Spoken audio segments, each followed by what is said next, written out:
Hello and welcome to the Sake Notes. Hey! As far as we know, this is the only show that's about sake and Japan and Japanese sake. And It's the only one I watch, that's for sure. This is true. Now, in our previous episodes, we had asked you guys for some questions and comments, and we got some questions. And we got a couple of comments too, but we're here to talk about the questions today. This is a mailbag episode! That's right. It's all mailbags. I wish we had like a envelope prop. That would have been a good addition to the show. And just like rip them open and yeah! kind of like feel like Karnak the Magnificent. We need a P.O. box where they can also send questions, comments, and I don't know if that's a good idea. Subscribe to our P.O. box. What year is this? Anyway, so before we get started, we want to talk about what we're drinking tonight. And this is a really, really wonderful nama from Hiroshima called Biho. And it's a Junmai Ginjo. And the flavor is just really, really like just, I want to say it's almost like juicy. I don't know. It's definitely. very exciting flavor. It's a sweet and fruity for sure, and a little bit floral. And as it's been sitting out for probably about 30 minutes while we've been setting up, doing the lighting and the sound checks, I've just been over here just sampling it as it gets warmer and more. And now I'm definitely getting more of like a vanilla taste to it, but still juicy. Sound checks, you know, they take a long time. Yeah, I mean, I'm not saying it's delicious, but I'm saying the sound check wasn't that long. Yeah, that's true.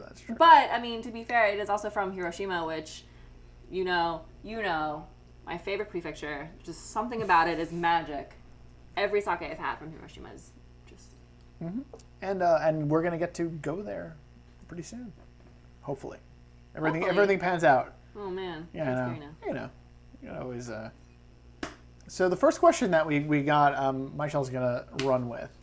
Yeah, so you sent in your questions based on, I'm assuming, questions you had about sake before you started watching the show. Maybe some things that you thought of watching some of our previous episodes. Mm-hmm.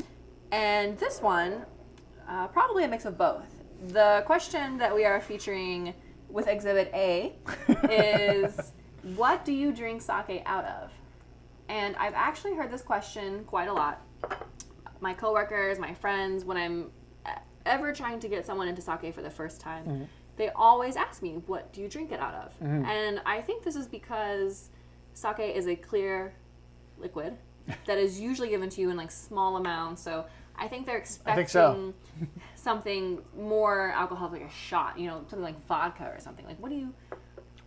some people are familiar that it is brewed. We've been using that word a lot. It is brewed like a beer. And we do say it drinks like a wine. So with all of this information, what do you drink sake out of? Like, what do I do with that? So, today's mailbag answer. Everything, apparently. So, really anything. So tell me what you've got here. It looks like you've got pretty much an assortment of every type of glass that we have in this apartment. So tell me what we've got. Yeah, that's pretty much true. So, I would say the most important way to drink sake is with whatever will put it in your mouth. Like, it really doesn't matter. Don't stress out about that, about what you're drinking sake out of. But if you want to be traditional or you want to know what to expect when you go to, if you're going to a izakaya, a sake bar, wherever, mm-hmm. here's some examples. Most of the time, if you are in Japan, you will see things like this. This is called a 1 cup. This is my cat 1 cup. Yes, the Neko. Oh no, I'm sorry, the Nyan cup. My Nyan cup. Nyan cup. It says it on there. We're not making that up. No. This is a 1 cup, which you may have heard us talk about before. This is great for sake on the go because it usually comes with either an aluminum like pull-off lid, like you might see on a can, or a plastic lid that goes over it that you can reuse unless you lose it like we do, and then they're all just disposable. Every time. Yeah, now the 1 cups are especially popular at like train stations and other transport places. Makes sense, portability. Yeah, but there are some places in Tokyo and also in New York that specialize in 1 cups because there is a kind of a culture around it.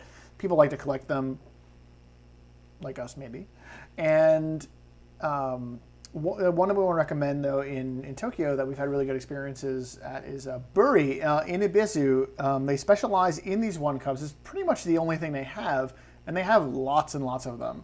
But they're a little unconventional in that instead of serving the sake just slightly chilled, they keep them in a freezer, which since it's alcohol, it doesn't freeze per se.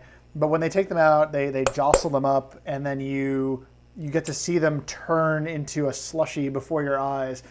I wouldn't say that's unconventional. I would say that's a feature.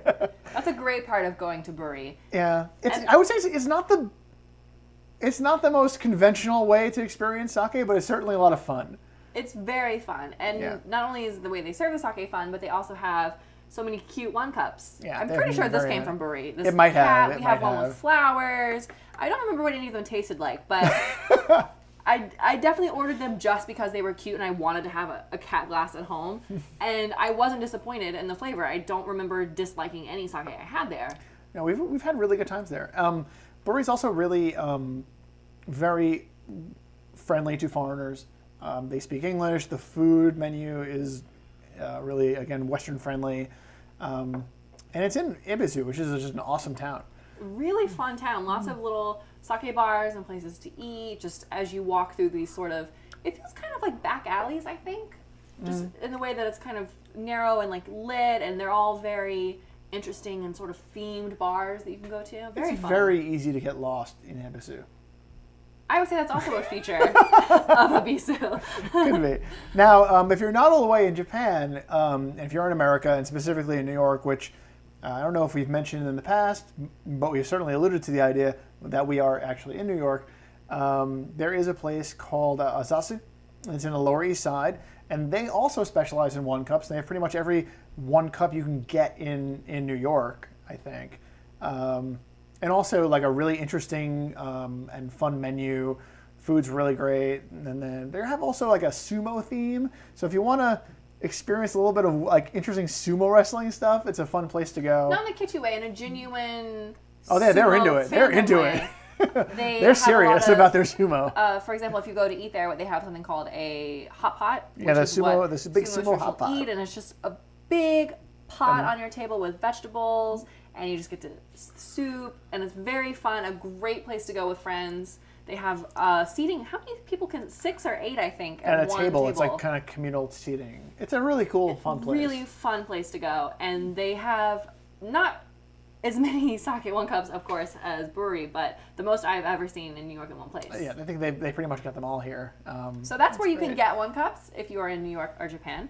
But just a little bit more information about them. They are generally found in train stations.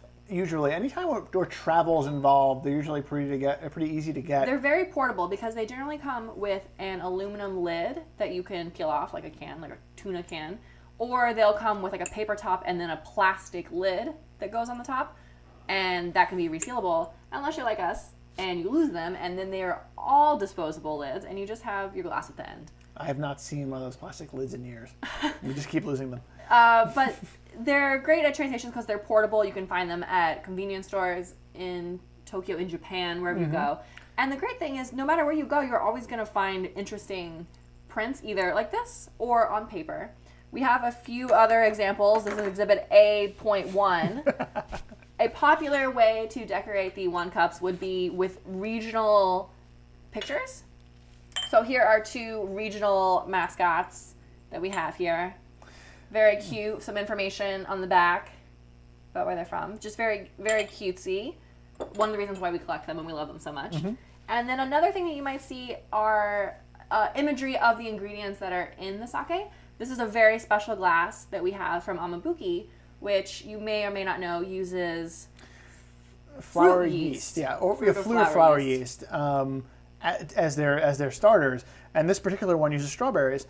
So as you can see, there's little strawberries around the side. They have a few other options as well, but this is a very special Amabuki one cup because it's the first time Amabuki is doing one cups in New York. I think America. I believe, I could be mistaken, and I hope somebody corrects me if I'm wrong, but I'm pretty sure that these one cups are being made specifically for the U.S. market.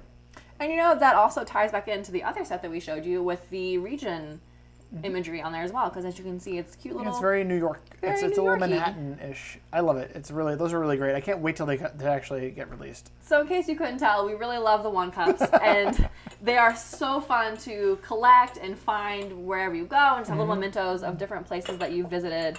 And because they are glass and tiny, you can take them home and use them for juice glasses or sake glasses. Yeah. Be aware though, when you're having sake out of these are 180 milliliter cups. We've mentioned a lot of times, sake is 16% alcohol by volume typically. Don't So that's overestimate. yeah, so it's not bad. It's just Yeah. kind of a little scary.